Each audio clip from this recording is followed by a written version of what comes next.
الحمد لله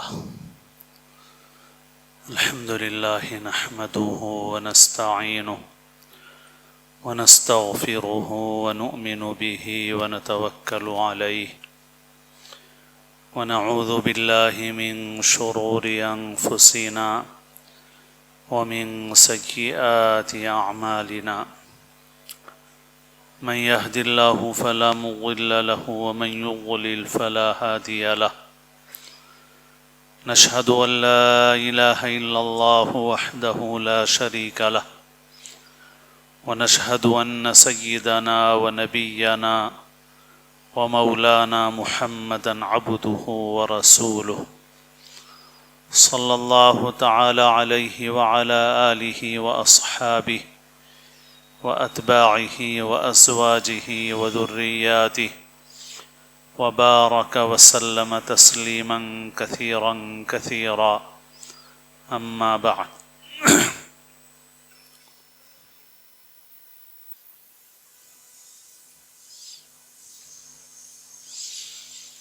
قابل احترام بزرگوں، عزیز دوستوں اور ساتھیوں،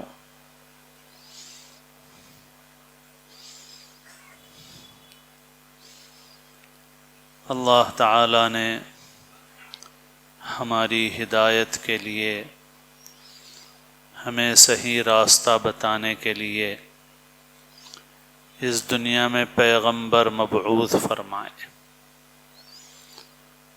اور یہ اللہ تعالیٰ کا انسانوں پر بڑا احسان اور فضل عظیم ہے۔ اللہ تعالیٰ نے انسان کو صلاحیتیں دیں، دیکھنے کی، سننے کی، اور عقل اللہ نے عطا فرمائی۔ انسان دنیا میں ان صلاحیتوں کے ذریعے سے اپنی ضرورتوں کو پورا کرتا ہے اور اپنے لیے راحت کے اسباب مہیا کرتا ہے،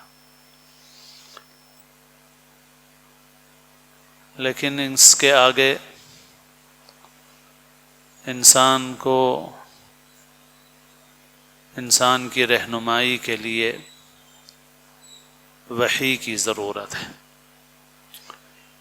اس لیے کہ انسان اپنے ان حواس کے ذریعے سے، اپنی ان صلاحیتوں کے ذریعے سے جن چیزوں کا ادراک کر سکتا ہے، یعنی جن چیزوں کو اپنی گرفت میں لے سکتا ہے، جن کو جان سکتا ہے، وہ چیزیں ہیں جو انسان کو اپنی آنکھ سے نظر آ رہی ہیں، یا اپنی عقل کے ذریعے سے انسان ان کا پتہ لگا سکتا ہے۔ لیکن جو چیزیں ایسی ہیں جو انسان کو اس کے حواس سے محسوس نہیں ہوتی ہیں اور عقل سے ان کا پتہ نہیں لگا سکتا، اسی کو غیب کہا جاتا ہے، وہ انسان کے عقل سے ماوراء ہے۔ جیسے انسان کی زندگی ہے تو اس کی بیماریاں، علاج، معالجہ، یہ سب انسان اپنی عقل اور صلاحیتوں کے ذریعے سے کرتا ہے، لیکن موت ایک ایسی چیز ہے کہ جس کا علاج انسان کے پاس نہیں ہے۔ انسان کی عقل وہاں پر کوئی کام نہیں کر سکتی، انسان کی صلاحیتیں کچھ کام نہیں کر سکتی ہیں، اور اگر انسان کو اللہ تعالیٰ نے اگر اسے محروم نہ کر دیا ہو تو انسان کو انہی چیزوں سے بہت کچھ سمجھ میں آ جاتا ہے، لیکن جسے اللہ نے محروم کر دیا ہو اسے کچھ سمجھ میں نہیں آتا۔ جیسے اس وقت بھی بہت سے لوگ خدا کا انکار کر رہے ہیں اور خدا بیزاری کا اظہار کر رہے ہیں، خدا کی طرف سے محروم کر دیے گئے ہیں، نشانیاں تو ہر طرف بکھری ہوئی، لیکن ان کو ان سے عبرت نہیں حاصل ہوتی۔ تو موت ایسی چیز ہے کہ وہاں جا کر انسان کی عقل کچھ کام نہیں دیتی، انسان کی صلاحیتیں کچھ کام نہیں دیتی، دنیا کا کوئی بڑا سے بڑا ڈاکٹر، طبیب، حکیم، فلسفی، عقل مند اس کا کوئی علاج نہیں کر سکتا اور اس موت کو روک نہیں سکتا۔ پھر اس موت کے بعد کی جو زندگی ہے اس کا ادراک انسان اپنی عقل سے نہیں کر سکتا۔ یہ انسان کی آنکھوں سے چھپا ہوا ہے، انسان کی عقل سے ماورا ہے۔ یہیں پر ضرورت پڑتی ہے انسانوں کی رہنمائی اور رہبری کی، وحی کے ذریعے سے، پیغمبروں کے ذریعے سے۔ اس سے پہلے کی جو چیزیں ہیں اس میں بھی انبیاء کے ذریعے سے انسانوں کی مدد کی گئی۔ بہت سے پیغمبر ایسے آئے جنہوں نے انسانوں کو دنیا کے اعتبار سے بھی فائدے کی چیزیں بتائی، ہمارے نبی صلی اللہ علیہ وسلم نے بھی بتائی، لیکن بعض چیزیں ایسی ہیں جن کو آپ نے لوگوں کے عقل اور تجربے کے سپرد کر دیا۔ جیسے مدینے میں لوگ کھجور کی کاشت کرتے تھے تو تعبیر کرتے تھے، ایک درخت کو دوسرے درخت سے جوڑتے تھے، ان کے نزدیک نر اور مادہ ہوا کرتے تھے۔ آپ صلی اللہ علیہ وسلم نے ایک مرتبہ منع فرمایا اس سے، تو ان کے پھل کم ہو گئے۔ آپ صلی اللہ علیہ وسلم نے اگلی مرتبہ فرمایا کہ ان چیزوں کو جو دنیا سے متعلق ہیں ان کو تم خوب جانتے ہو، تم پہلے جیسا کرتے تھے ویسا تم کر سکتے ہو، آپ نے اجازت دے دی۔ تو دنیا کی یہ جو چیزیں ہیں ان چیزوں میں تو انسان اپنی عقل سے رہنمائی حاصل کر لیتا ہے، تجربے سے فائدہ اٹھا لیتا ہے۔ چنانچہ آج جو سائنس کی ترقی ہے یہ تجربات کے ذریعے سے ہے، بہت سے تجربے کیے جاتے ہیں، پھر اس سے انسان آگے بڑھتا رہتا ہے۔ لیکن یہ ساری جو اڑان ہے یہ بس وہاں تک ہے جو انسان کے عقل کے دائرے میں جو چیز آتی ہے، پھر جہاں سے غیب شروع ہوتا ہے وہاں انسان کی عقل کچھ کام نہیں کرتی۔ موت کی بیماری کا انسان کی عقل کوئی علاج نہیں کر سکتی، موت بیماری ہے ہی نہیں اصل میں۔ موت ایک عالم سے دوسرے عالم میں منتقلی کا نام ہے، موت اصل میں بیماری نہیں ہے۔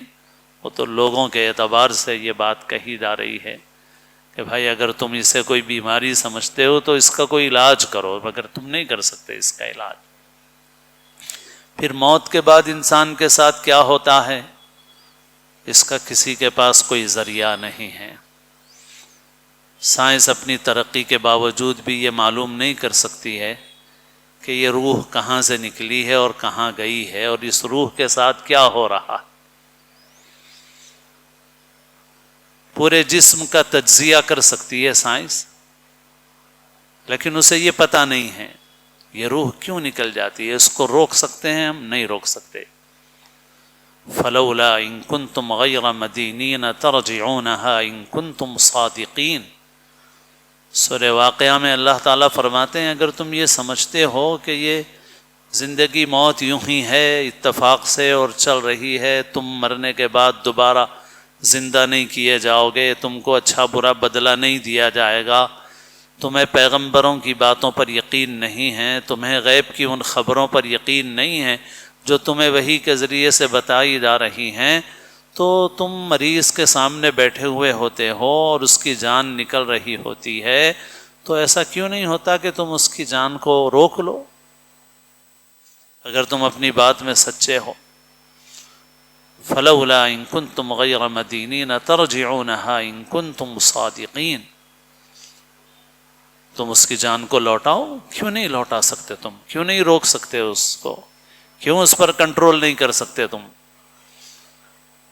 پھر اس کے بعد جب جان نکلتی ہے تو آگے اللہ تعالیٰ نے بتایا فَأَمَّا إِن كَانَ مِنَ الْمُقَرَّبِينَ فَرَوْحٌ وَرَيْحَانٌ وَجَنَّةُ نَعِيمٍ وَأَمَّا إِن كَانَ مِنْ أَصْحَابِ الْيَمِينِ فَسَلَامٌ لَكَ مِنْ أَصْحَابِ الْيَمِينِ وَأَمَّا إِن كَانَ مِنَ الْمُكَذِّبِينَ الضَّالِّينَ فَنُزُلٌ مِّنْ حَمِيمٍ وَتَصْلِيَةُ جَحِيمٍ إِنَّ هَذَا لَهُوَ حَقُّ الْيَقِينِ۔ خلاصہ یہ ہے کہ مرنے کے بعد یہ انسان مختلف حصوں میں تقسیم ہو جائیں گے۔ سورہ واقعہ میں 3 گروہ بیان کیے گئے ہیں۔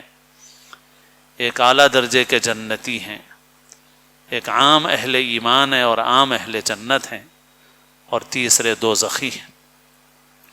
تو یہ مر کے جانے کے بعد ان تینوں میں سے کسی ایک گروہ میں شامل ہو رہا ہے۔ مرنے کے بعد کیا ہو رہا ہے انسان کو اس کی کوئی خبر نہیں، انسان اس کا ادراک نہیں کر سکتا۔ بس یہیں سے پیغمبروں کی رہنمائی کا آغاز ہوتا ہے، اور پیغمبر یہ بتاتے ہیں کہ مرنے کے بعد انسان کے ساتھ کیا ہوتا ہے اور کن بنیادوں پر اس کو اچھا برا بدلہ دیا جاتا ہے۔ اسی وجہ سے قرآن مجید کی ابتدا ہی میں فرما دیا گیا کہ ذَلِكَ الْكِتَابُ لَا رَيْبَ فِيهِ هُدًى لِّلْمُتَّقِينَ الَّذِينَ يُؤْمِنُونَ بِالْغَيْبِ، کہ یہ کتاب ہدایت ہے ان متقیوں کے لیے جو غیب پر ایمان رکھتے ہیں۔ اس وجہ سے مسلمان کو مسلمان ہونے کا مطلب بھی سمجھنا چاہیے۔ مسلمان ہونے کا مطلب ہی یہ ہے کہ جہاں پر انسان کی عقل اور انسان کے حواس کی حد ختم ہو جاتی ہے، اس کے بعد غیب ہے، اور اس غیب کی خبر ہم کو پیغمبر نے دی ہے، اور ہم اس پر ایمان لاتے ہیں، اور اسی وجہ سے مسلمان ہیں۔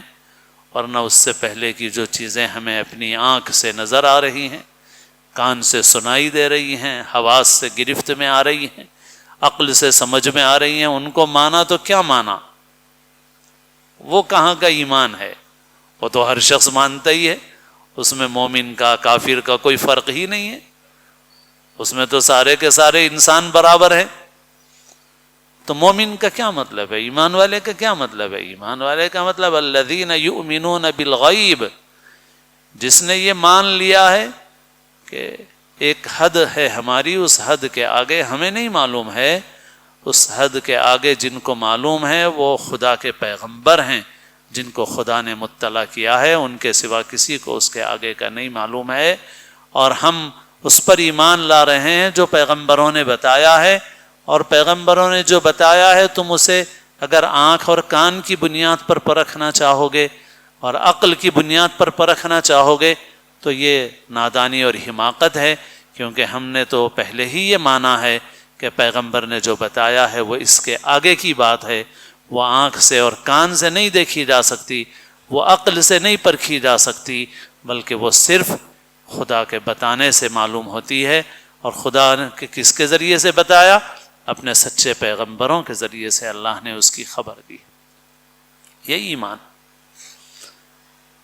آج یہ ایمان ہماری سمجھ میں نہیں آیا، ہمارے بچوں کی سمجھ میں نہیں آیا۔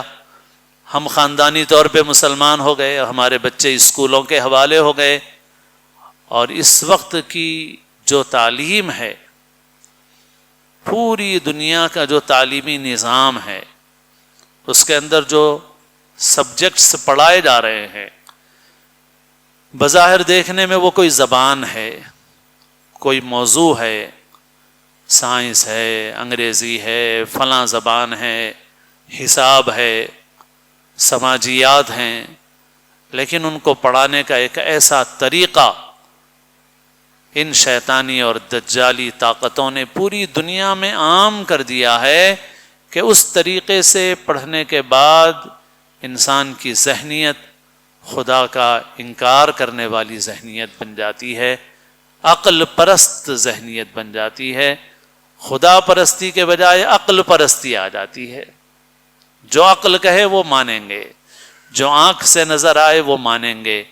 اگر یہ طے ہو گیا کہ بھائی جو عقل کہے گی وہی مانیں گے، جو آنکھ سے نظر آئے وہی مانیں گے، جو عقل میں آئے گا وہی مانیں گے، تو اللہ پہ ایمان تو ہوا ہی نہیں آپ کا، پیغمبر پہ ایمان تو ہوا ہی نہیں آپ کا، رسول پہ ایمان تو ہوا ہی نہیں آپ کا۔ رسول پہ ایمان کہاں سے؟ جب آپ نے یہ طے کر لیا کہ ہم وہ مانیں گے جو ہماری عقل میں آئے گا، وہ مانیں گے جو ہماری سمجھ میں آئے گا، وہ مانیں گے جو نظر آئے گا، تو اللہ پہ ایمان کہاں سے ہوا؟ پھر پیغمبر پہ ایمان کہاں سے ہوا؟ پیغمبر پہ ایمان ہی نہیں ہوا۔ تو یہ نظام تعلیم ایک ایسی مینٹالٹی اور ذہنیت کو بہت منصوبہ بند طریقے سے انسانوں کے دل و دماغ میں پیوست کر رہا ہے کہ جس کے نتیجے میں ہماری جو نئی نسل ہے اس کا اللہ پہ ایمان نہیں ہے، اللہ کے پیغمبروں پہ سچ پوچھو تو جو ایمان ہونا چاہیے نہیں. کیونکہ جیسے میں نے کہا، اگر ایک مسلمان کے گھر میں پیدا ہونے والا کہے کہ میں مسلمان ہوں اور میں اللہ کو مانتا ہوں اور اللہ کے پیغمبروں کو مانتا ہوں اور اللہ کے آخری رسول کو مانتا ہوں، مگر میں وہی بات مانوں گا جو میری عقل میں آئے گی، تو اس کا ایمان کہاں ہے اللہ کے رسول پہ؟ تضاد ہے، ٹکراؤ ہے. ایک آدمی یہ کہہ رہا ہے کہ بھائی میں مسلمان ہوں، میں پیغمبر کو مانتا ہوں، مگر پھر وہ ساتھ ہی ساتھ یہ بھی کہہ رہا ہے کہ میں بس وہی بات مانوں گا جو میری عقل میں آئے گی وہ مانوں گا، جو عقل میں نہیں آئے گی وہ نہیں مانوں گا. تو ایمان کا دعویٰ صحیح نہیں ہے. یہ ایمان کا دعویٰ ہی نہیں معتبر، ایمان نہیں ہوا ابھی اس کا، ابھی تو وہ عقل پر اٹکا ہوا ہے. وہ عقل سے آگے کی بات جو ہے وہ ماننے کے لیے اس نے ماننے کے لیے تیاری نہیں ہوا، وہ تو وہ مومن کہاں سے ہوا؟ اسی وجہ سے اس وقت سب سے زیادہ اپنی آنے والی نسلوں کے ایمان اور عقیدے کی حفاظت کے لیے نظام تعلیم پر توجہ کی ضرورت ہے. ہم یہ سمجھ رہے ہیں کہ اس نظام تعلیم سے بہت اچھے اچھے پڑھے لکھے ڈاکٹر بن رہے ہیں، انجینئر بن رہے ہیں، سائنسداں بن رہے ہیں، لیکن اس نظام سے سب سے بڑی تعداد میں ملحد نکل رہے ہیں، بے دین نکل رہے ہیں. کچھ لوگ ہیں جن کی اللہ تعالیٰ حفاظت فرما رہے ہیں کسی وجہ سے اور وہ بچے ہوئے ہیں. باقی بڑی اکثریت وہ ہے کہ جس کے دل سے ایمان رخصت ہو گیا، کیونکہ ان کا ایمان عقل کے اوپر ہے، ان کا ایمان عقل پہ ہے. بس جو عقل میں آئے گا وہ مانیں گے، جو عقل میں نہیں آئے گا وہ نہیں مانیں. اسی وجہ سے بہت زیادہ توجہ دلائی جا رہی ہے اس پر. مولانا خالد بیگ ندوی صاحب مدظ اللہ جو ماہر تعلیم ہیں، نظام تعلیم سے ان کا بڑا گہرا تعلق ہے لمبے عرصے سے، تو انہوں نے ایک مرتبہ کہا کہ ہمیں کچھ اسکولوں کی کتابیں ایسی نظر آتی ہیں جس پہ مورتیاں ہیں، تصویریں ہیں، تو ہم کو ان کو دیکھ کے کراہت ہوتی ہے بہت. اور دوسری کچھ کتابیں ہمیں ایسی نظر آتی ہیں جس کے اوپر کچھ مورتیاں نہیں ہیں، تصویریں نہیں ہیں، کچھ نہیں ہیں، مگر اور ہم کو یہ لگتا ہے کہ یہ اچھی کتابیں ہیں، کہ بھئی اس سے تو بہتر ہیں یہ کتابیں. مولانا نے فرمایا مگر میرے نزدیک تو وہ کتابیں جو آپ کو ویسی نظر آ رہی ہیں جس میں کوئی مورتی کوئی تصویر نہیں ہے، وہ اس سے بھی زیادہ خطرناک ہیں، اگرچہ کہ کفر دونوں میں ہے. فرق یہ ہے کہ جس میں آپ کو مورتیاں نظر آ رہی ہیں اس میں خدا کا اقرار ہے، مگر خدا کے ساتھ شرک ہے کہ خدا کے ساتھ دوسروں کو شریک بھی کر دیا گیا ہے.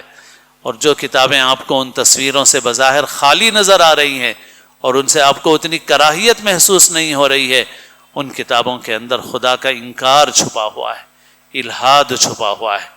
ان کتابوں کو پڑھ کے اندیشہ ہے کہ شرک میں مبتلا ہو جائے، اور ان کتابوں کو پڑھ کے یہ اندیشہ ہے کہ خدا کے انکار میں، الہاد میں مبتلا ہو جائے.